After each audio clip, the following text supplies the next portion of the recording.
Folks, it's deciding time. Welcome to the GAMESBEAT Decides Podcast, your weekly source for guys taking video games far too seriously. I'm your host, Jeffrey Grubb. With me, Mike Minotti. I am not the host, but I'm here too. You are subjugate. You are my you are below me in every way. Yeah. Yes, this all works for me. Yeah, of course. I'm agreeable today. I agree. Okay. Next time I'm going to set up the video so that you're just a tiny little speck. Okay. And I'm going to be the big one. It'll be good. Whatever you say, boss.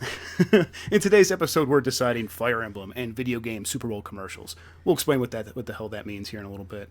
What are we deciding about Fire Emblem? I'll explain it to you. You know, I invited you on here. You don't. Oh, you were talking out of turn, Mike. Oh, I'm sorry. Oh, please forgive me. You're talking out of turn. Oh, I'm so sorry. Thank you for joining us, everybody. You can get more from Mike and me at GamesBeat.com. If you have something you want to share with us, email the podcast at GamesPlusPodcast@VentureBeat.com. That's the plus sign. If you're watching on Facebook or YouTube, you can subscribe to the podcast on iTunes, Google Play, Stitcher, pretty much anywhere. Finally, if you like the show, rate us on iTunes. It helps people find it. Mike. Yes. How'd you like the Super Bowl? That was actually pretty fun, wasn't it? I enjoyed that. Pretty good. Yeah, I was having a good time. I am amused by the people. Like, I understand, we don't like the Patriots. I would have rather they not win. But the people, if you're not an Atlanta, Falcons fan, don't get depressed because the Patriots won. Getting depressed because of sports is so stupid anyhow. I do it. Like, whenever the Lions lose. It happened to me with the Indians. I got a little depressed for a bit. Like, I got over it, but at least that was my team. Right, but it's that is inherently stupid. Doing it for a team that you don't even care about. Right. Like, you're really putting yourself out in that case. But yeah, that was a good football game. Yeah, it was fun. I'm rooting for the comeback there at the end, actually, even though that's kind of that's all I want from a Super Bowl is like a good game, and it seems like so many times we don't get one. So yeah, a ridiculous comeback going into overtime. Yeah, sign me up for that every time. And since we're talking about the Super Bowl, maybe we should do this topic first. So I was thinking that I was watching for the commercials like everyone does a little bit. I was also watching for the game, but I was paying attention to the commercials, and there were a handful of video game commercials, but they were almost all free-to-play mobile and PC games, with the exception of Zelda. So I wonder. Here's basically my question. Is it significant that older free-to-play games get Super Bowl ads, but new upcoming blockbusters from companies like Sony, Microsoft, and EA don't? Well, I mean, this isn't even really a new thing, right? Like, this happened last year. I think the year before. I think the first Mobile Strike ad, if I remember, was last year. That's right. Clash of Clans was the year before. Right. So, yeah. Yeah, exactly. Boom Beach, maybe, something like that. But yeah, this isn't all... it's kind of just how these things go. And I think part of it is just kind of the need, right? Because these games are so dependent on acquiring users. Right.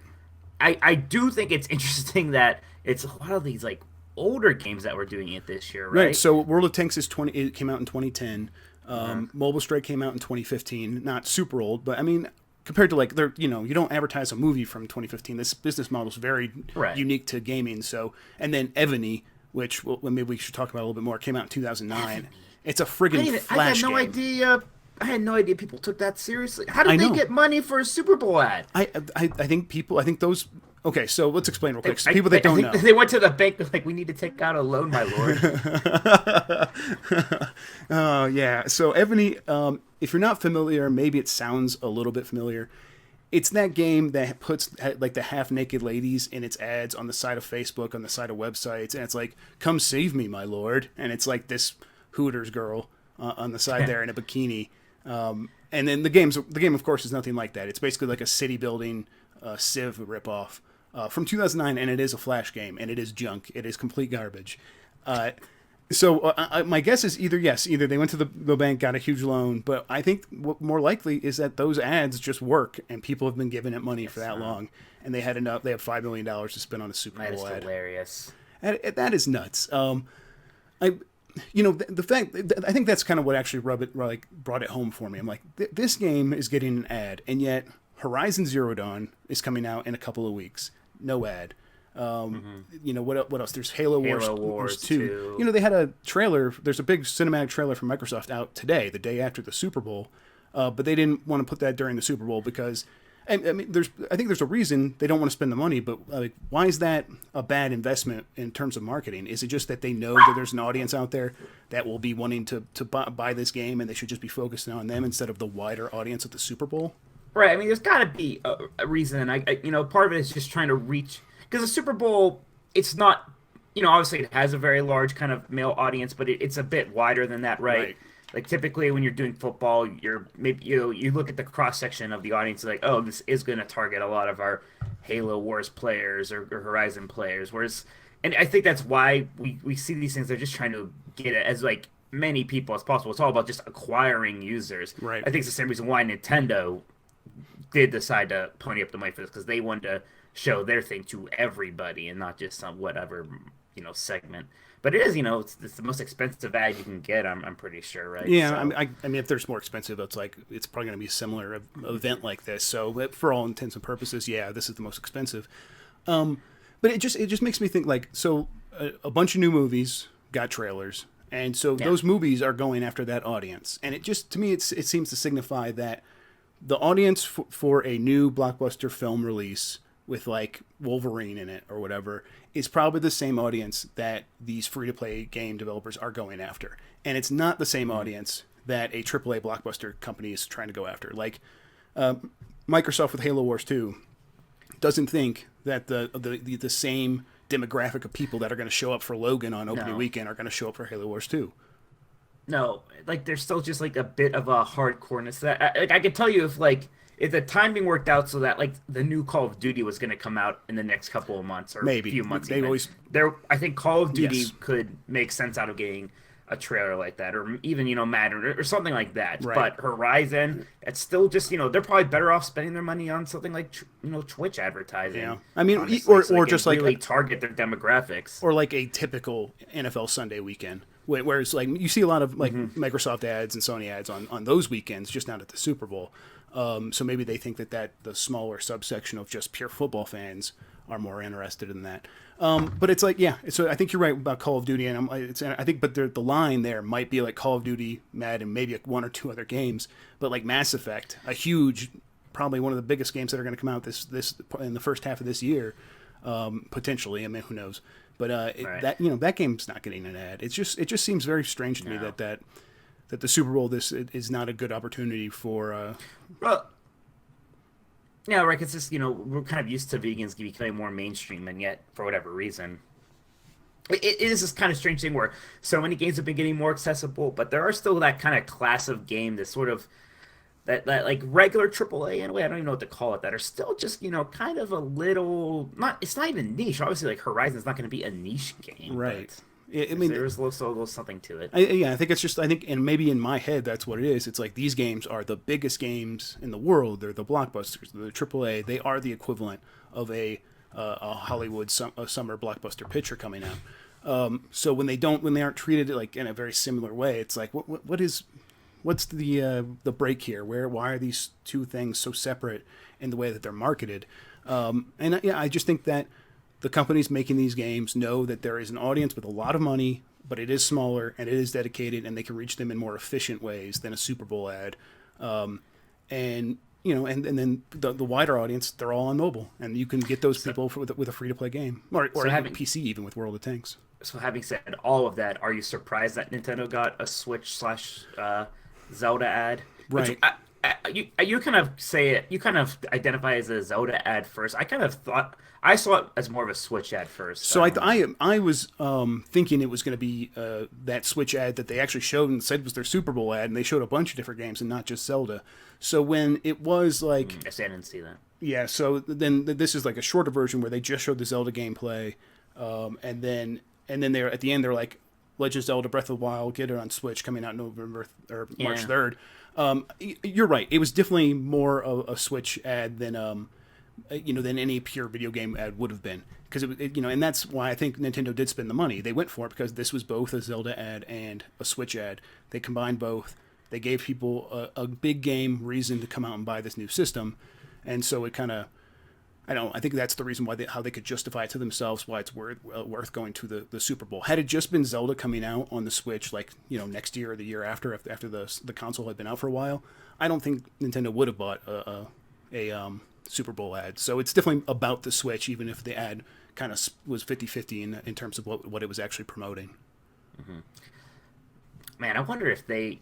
I assume that ad did not mention the Wii U version of that game. So if it did, I was trying to think about that, but I was like writing some other stories at the time. So like when it came by at the end, I'm like, I wonder if it's in there in that and like some small text that I just missed or something, like where they were like they shouted, Switch March 3rd, Zelda Breath of the Wild, and then maybe like it would have been and also available on Wii U in like white text right below that. But I actually didn't go back and look on that. If they did, that's the only place they mentioned it. All right. I bet there's gotta be people in Nintendo that just wish they didn't announce that game on the early side as a Wii U game, so that they could have like internally made that decision. Just don't put it on Switch in general. But yeah, did you think it was an effective ad? I'm just kind of with the people I was with, but like some people's parents and stuff. It definitely seemed a bit more intrigued by the Switch and like because it looked different as opposed to the fifth mobile game ad about know some sort of strategy game, build a city thing. Mm-hmm. I think it was effective. I think it's going to people are going to see that, and they're going to see the system, and they're going to see the game, and they're going to recognize the Zelda elements, and they're going to be like, wow, that looks kind of like I could take that on the go. Is that how that's going to work? And you say, yeah, that's exactly what it is. I think that'll intrigue people. However, I wish they would have just showed a shorter version of the premiere trailer that they showed a few weeks ago, because that trailer was so good. And if they were going to make this a Zelda ad, which, like we're kind of figuring out whether or not it was, but as much as they made it a Zelda ad, I think they should have just taken that trailer that was so incredible and found a way to make that 30 seconds or a minute and put that in the Super Bowl instead. So, yeah, one of the great things about, like, the Switch, which was a big problem with the Wii U, like, it was always very hard for them to, like, show the Wii U in a video and, like, get people to understand what it was. The Switch, you have that one moment. You could, the whole commercial can almost just be that, where he's playing it portably, he just slides it into the dock, and he's playing it on the TV instantly, and like that kind of just sort of sells it. No right words, there, like nice. You don't need any words to explain what's happening. You could follow it all, and it just makes sense in your head. Like all three of those states just tie together really easily. You don't have to get into like the minutia. And it's it's not just in ads too. I think Chris Kohler, former Wired guy, Game Life guy, was playing it at the Zelda escape room thing that Nintendo's doing. Yeah, I was hearing people at that. I was jealous. Yeah, and the thing looks really cool. I wish they had one in Denver. I would totally go. But he said like a bunch of people from the public were playing the system, and it's very obvious that playing it and touching it and getting a sense of what it is, the system is very attractive in terms of getting people to want to buy it. Like it seems to have like all the features, like people can figure out in their heads the ways that they will use it.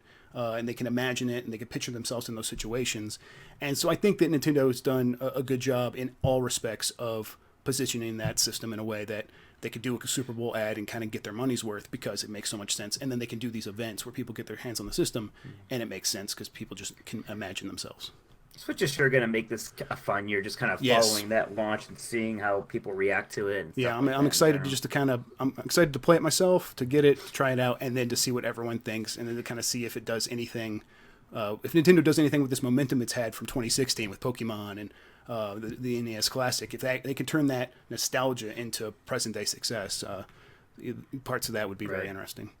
And speaking of interesting things Nintendo is doing. That's right. So the other topic is Fire Emblem Heroes, as I mentioned. And you asked what we're going to decide. So I have some thoughts about this, but basically the topic is Fire Emblem Heroes the future of Nintendo? Oh. And so the reason I bring it up like this is that this is a Fire Emblem game. It looks like one. It plays like one.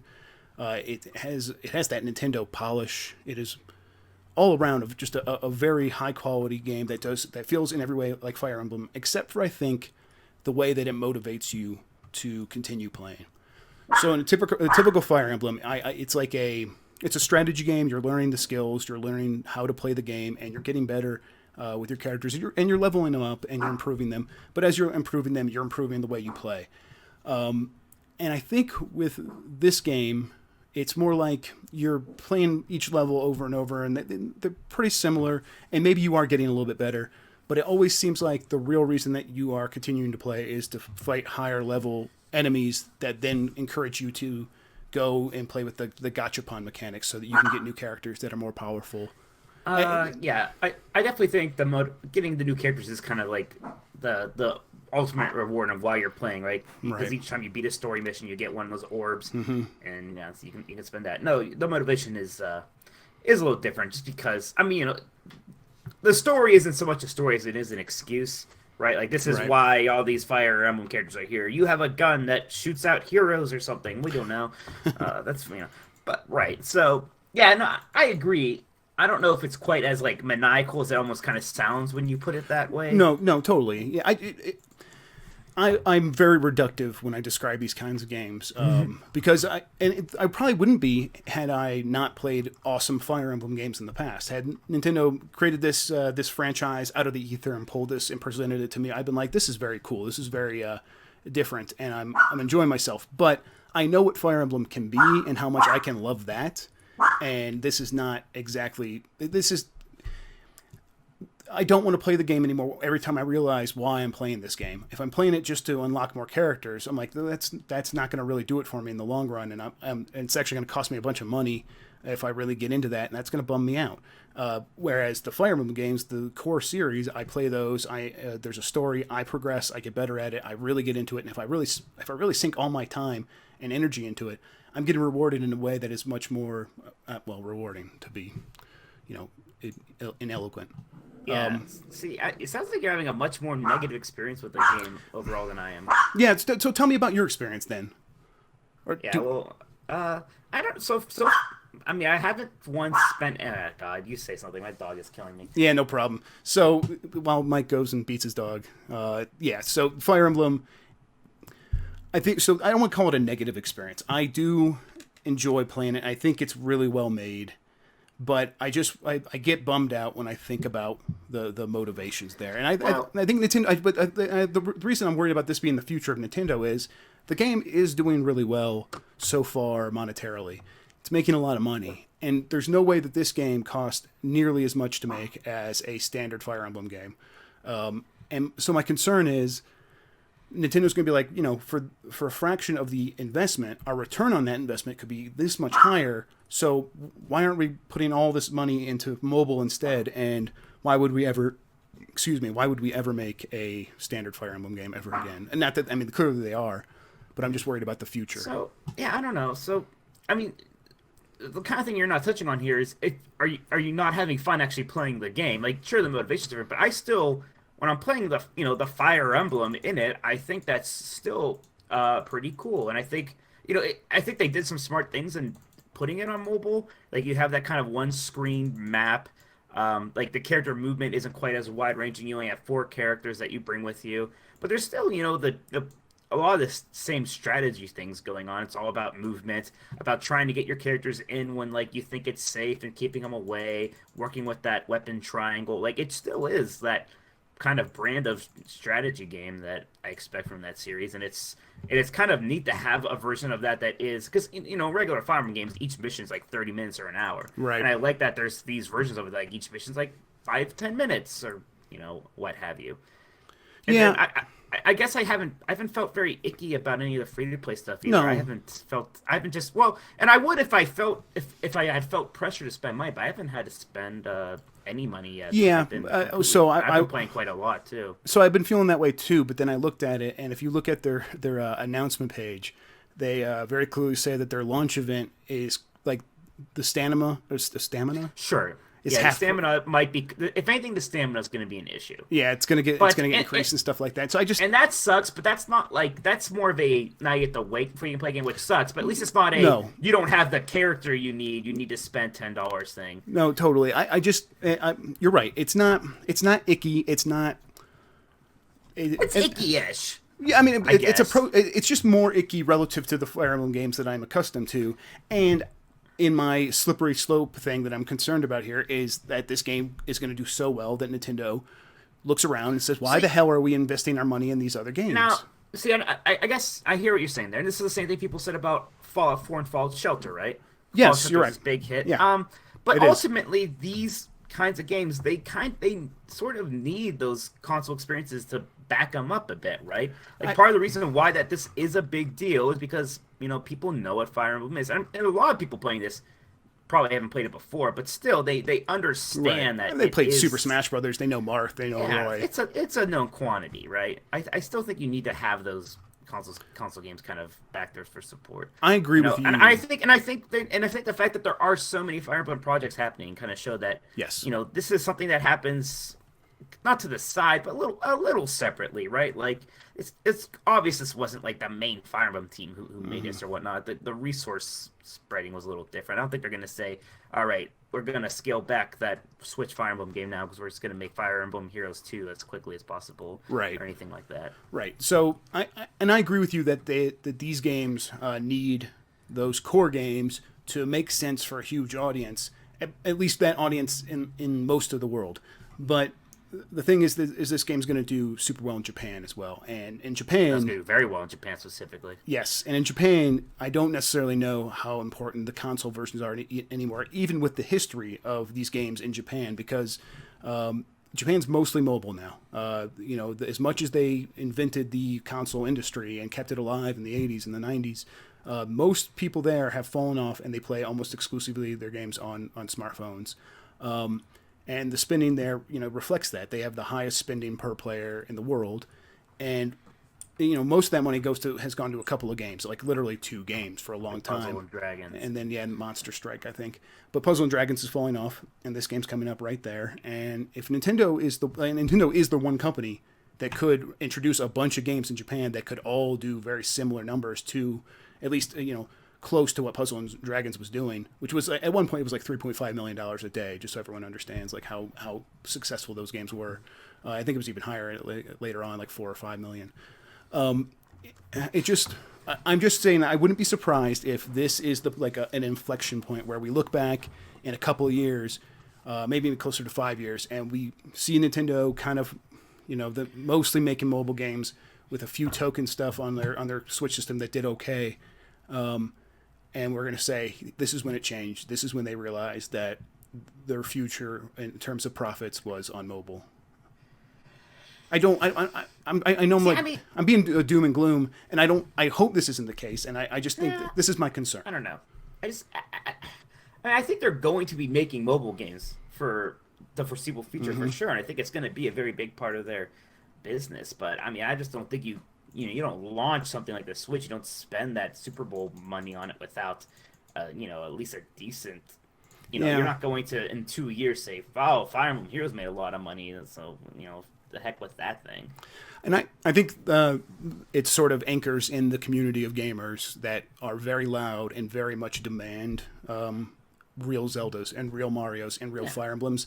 I think you're right that will kind of keep them anchored in place where they are like, we have this audience that actually won't spend that much money on these mobile games, even if we are getting a huge audience over there. There's this audience over here that we could still serve and offer them games that they'll want to play that will have to be more substantial and we will have to spend more money on. But it will give us kind of a prestige that just making mobile games won't. And I hope that is enough to stave off what I'm worried about. Fire Emblem's kind of I don't think they're all going to, and Fire Emblem has got a good start here. I think it's going to be a pretty long-term success.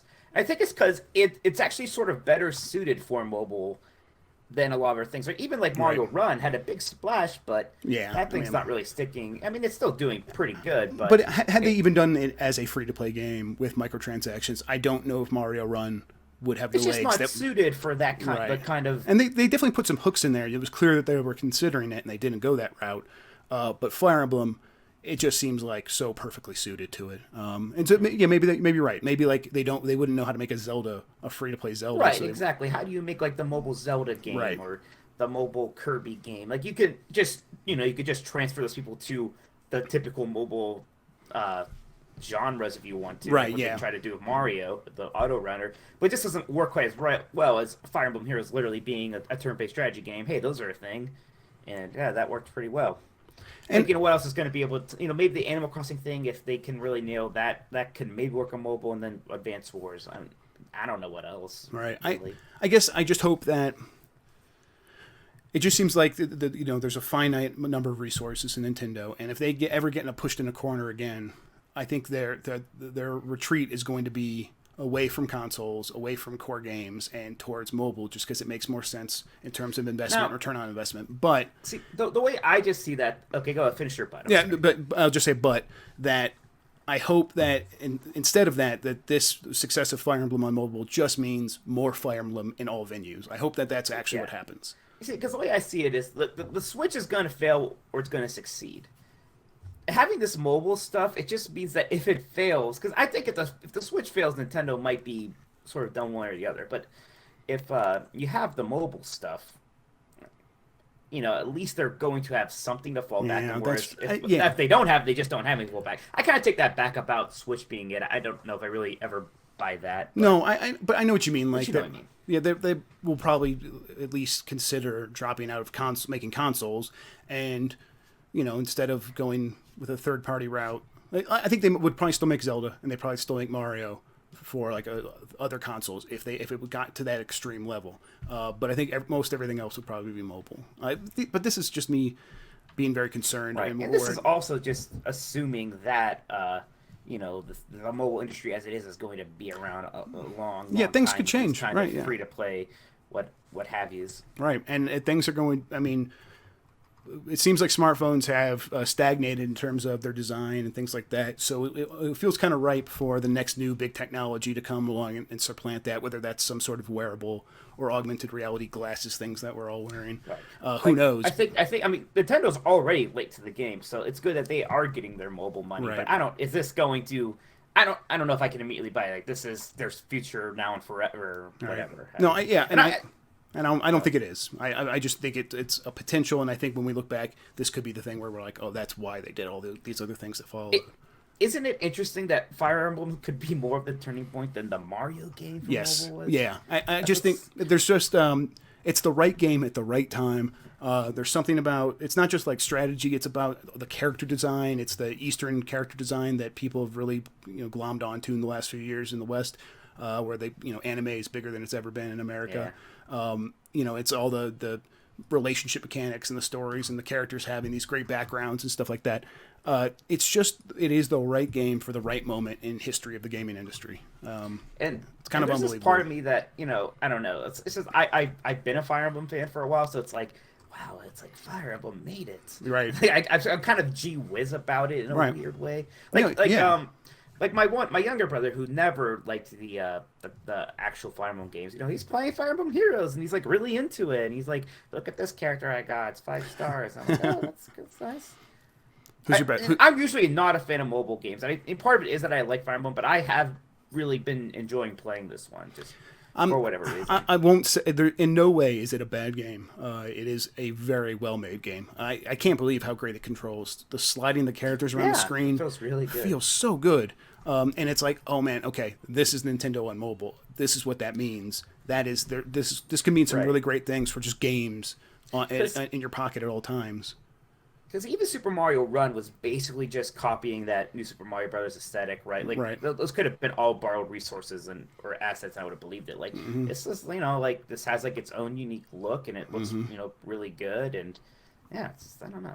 Yeah, I mean, in Intelligent Systems, the developer of Fire Emblem worked on this game. Their logo's right there when you boot it up, and it's like, okay, yeah, that makes sense. You could see it in the game because it's one of the best developers in the world. They've made some of the best games ever.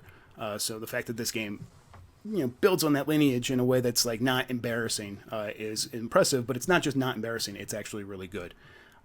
All my negative experiences just has to do with my anxiety, my anxiousness about the future of where Nintendo goes from here, and a little bit about, like I said, the motivation. I just don't. Sure. For me, collecting new characters not as exciting as going to the next level and being introduced to some new strategic idea. See, like I think that's admirable, but like in a way, I do really like once I get the 20 orbs, I'm like, oh, I can roll for new characters. But that's the thing. And I'm like, me who am I too. gonna get? And I'm like, I can recognize these characters. Like, if you've gotten like the gold 5-star character, because it does like a little cutscene. Even like, oh shit, I got that for Camila. Who's your best character right now? Robin, which is like I was so excited because that was like if I wanted anybody, it was the 5-star Robin. And I was like, what I got? I was like, oh man. So I got a 4-star Camilla, and it does the movie even for a 4-star, one of these like special characters. But that bummed me out because I was like hoping to have a 5-star Camilla, because like, now what's the point of this? This kind of like bummed me out. So not like I'm trying to get a 5-star to combine them, but I got that one archer that everyone is mad about, Takushi or whatever, Takashi. Kami. Yeah. Takumi or whatever. Why yeah. are people mad about him? Because apparently he's like, if you go up against him, he's in like the battle mode, the arena mode. He's like very almost impossible to beat if you're like at the same level. He was kind of like that in the game. I remember because I had him in my team. He was just ridiculously strong. Yeah, so I'm pretty excited. I'm leveling him up right now. Chris got him too, actually. But yeah, I got a couple of 3-star. I spent money, Mike. That's what I'm saying. So. So that's why you're all butter. Yes, exactly. Yeah. See, I haven't spent the money yet. Yeah, but so part of that's because on my second go at it, I got a 5-star gold character, so I felt pretty content. Yeah. So luck is a part of it. Did you not do this thing that everyone's doing where they're installing the game, rolling it, and then uninstall it, and then reinstall it, and rolling? Yeah, me neither. That seems not genuine to me. Yeah, it also seems ludicrous, and like you might need some emotional support in your life that you're not getting, because that's kind of a fun way to spend your time, I think. Who knows? Yeah, Mike, anything else about this? I guess I just want Switch to come out and be a big success, so I don't have to fucking worry about this stuff anymore. I just want my Fire Emblem games at least. If I'm not going to get Advance Wars anymore, it's weird because I have the opposite feeling. Like I take some comfort that Nintendo has something going for them because for a while they had nothing going for them. It seemed like that's fair. I just had no doubt. Whatever. For me, it was no doubt ever. Like if they ever needed to, they could go from 0 to 60 in mobile in no time. Sure. So that this was always an option for them.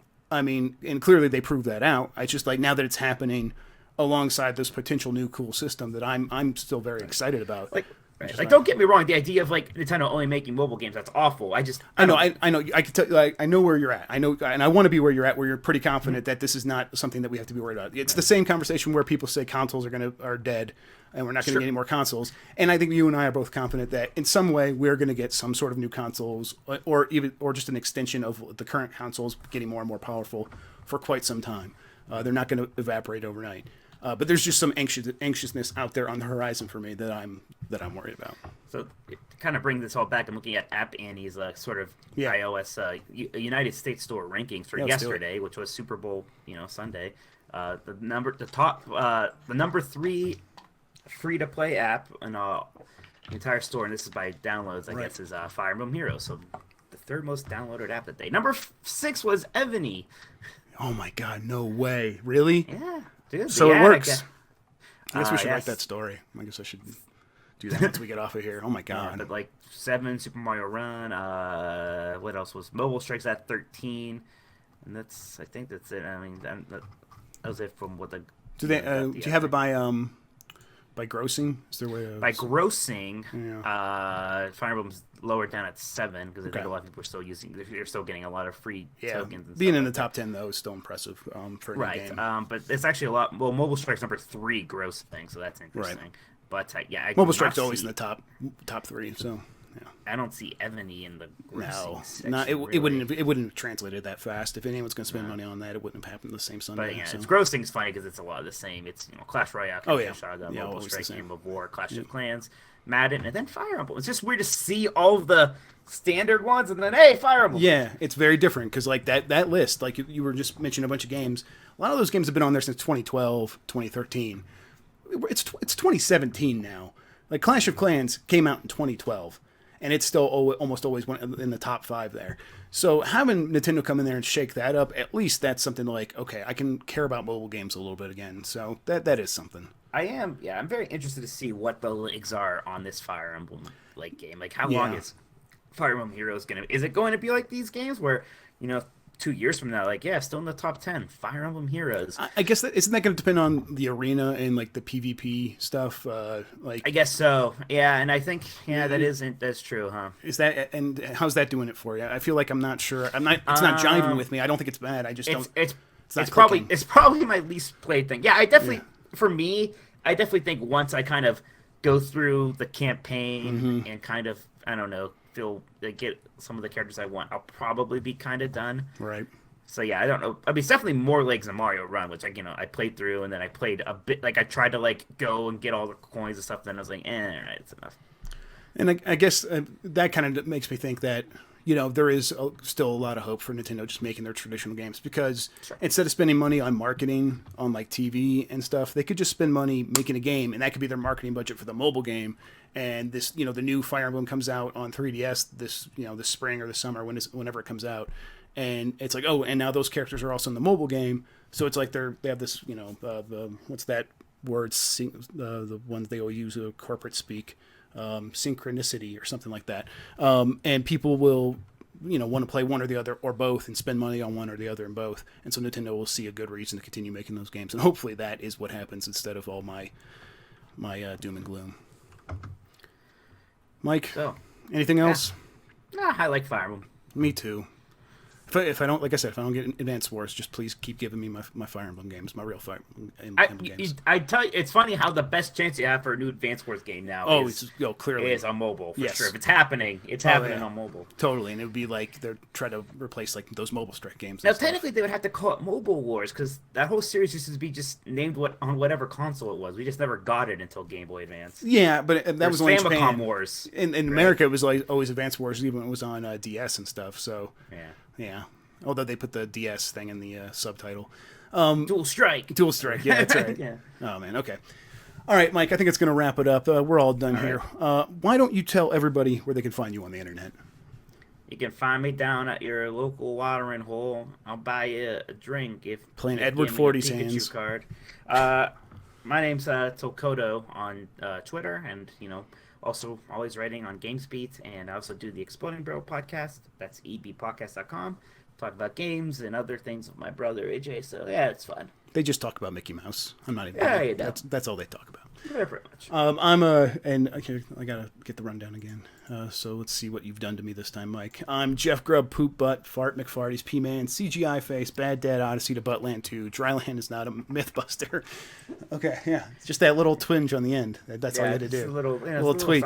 The Bad Dad Odyssey to Buttland 2. That still kind of makes my day every time I read it. Because then I think about New Donk City, and I'm having a great day.